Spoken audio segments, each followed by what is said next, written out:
Legal disability के बारे में लिमिटेशन एक्ट के सेक्शन 6 में दिया गया है। इसमें कहा गया है, no limitation will apply to a case where the person was legally disabled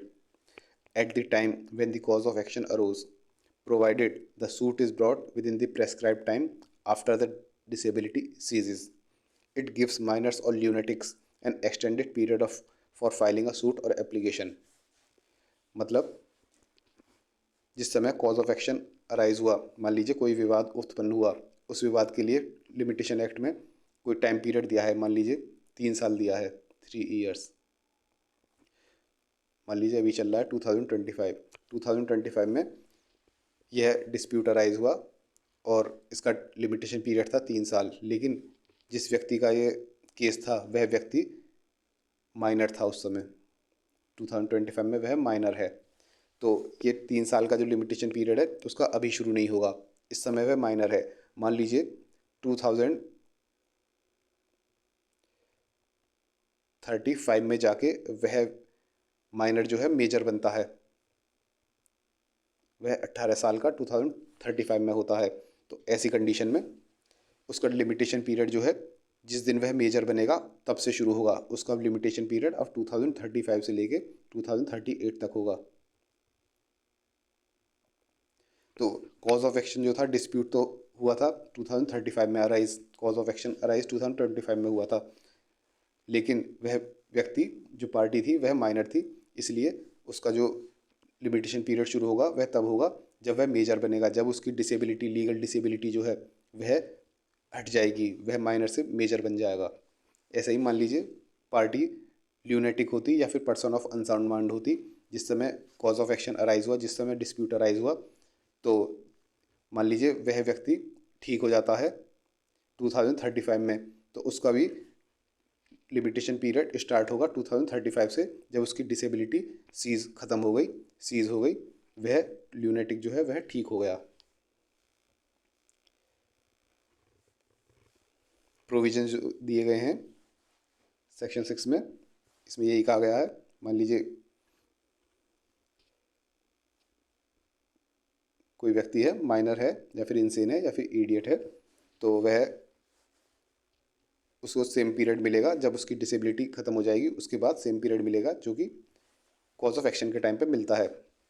जैसे हमने देख लिया कॉज ऑफ एक्शन के टाइम हमारे यहाँ 3 साल मिल रहे हैं, तो यही सेम पीरियड तब मिलेगा जब उसकी डिसेबिलिटी सीज हो जाएगी, जब माइनर मेजर बन जाएगा या फिर ल्यूनेटिक ठीक हो जाएगा। ऐसे ही यदि किसी व्यक्ति की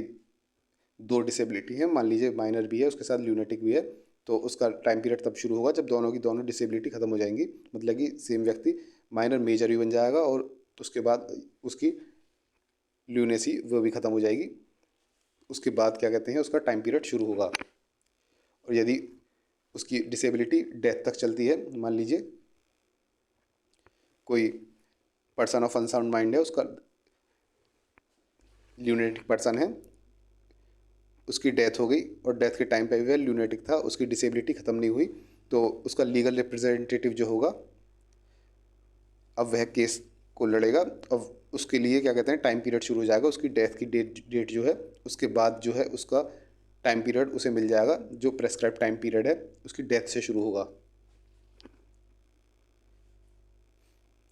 और यदि लीगल रिप्रेजेंटेटिव भी लीगली डिसेबल है, मतलब कि मान लीजिए ये तो ल्यूनेटिक पर्सन था, अपनी डेथ तक वह ल्यूनेटिक रहा, उसकी डेथ से के समय जो लीगल रिप्रेजेंटेटिव उसका हुआ वह माइनर था, तो अब जब ये भी लीगल डिसेबिलिटी है माइनर जो है, तो ये माइनर जब क्या कहते हैं मेजर बनेगा तब जाके इसका लिमिटेशन पीरियड शुरू होगा, जब यह मेजर बनेगा, जब लीगल रिप्रेजेंटेटिव के ऊपर भी कोई डिसेबिलिटी हो। नेक्स्ट इसमें कंडीशन क्या बताइए, मान लीजिए कोई ल्यूनेटिक है 2025 में,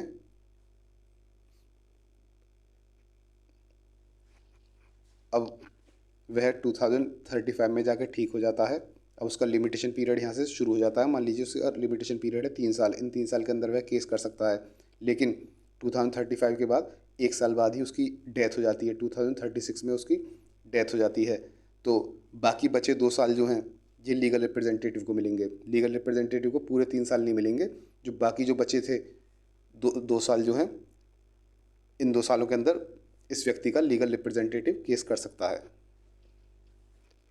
और इस सेक्शन में कहा गया है, for the purpose of this section minor includes child in the womb. Womb जो गर्भ में बच्चा हो वह भी माइनर माना जाएगा। डिसेबिलिटी इसलिए कही जाती है क्योंकि माइनर हो या फिर कोई ल्यूनेटिक वगैरह हो, वह एक तरह से लीगली डिसेबल्ड है। Summary, legally disabled if disabled at the time of cause of action, no limitation. Cause of action के टाइम पर यदि व्यक्ति लीगली डिसेबल्ड है तो कोई लिमिटेशन पीरियड उस पर नहीं लगेगा। File within prescribed period after the disability cease. जब उसकी लीगली डिसेबिलिटी सीज हो जाती है, ख़त्म हो जाती है, उसके बाद जो उसका टाइम पीरियड शुरू होगा। ये सारे केस हमने देख लिए, जब माइनर वो इनसेन हो, इडियट हो, जब उसकी सीज हो जाती है तब शुरू होगा। यदि किसी की 2 डिसेबिलिटी हैं, जब दोनों डिसेबिलिटी सीज हो जाती हैं, ख़त्म हो जाती हैं, तब उसका टाइम पीरियड शुरू होगा। और यदि उसकी डेथ हो जाती है तो लीगल रिप्रेजेंटेटिव देखेगा। सारी कंडीशन हमने देख ली। ये हो गया आपका लिमिटेशन एक्ट। रिवीजन के लिए आपको यदि इनकी PDF फाइल चाहिए तो आप वेबसाइट www.desillb.com पर जाकर ले सकते हैं यदि आप इंटरेस्टेड हो तो।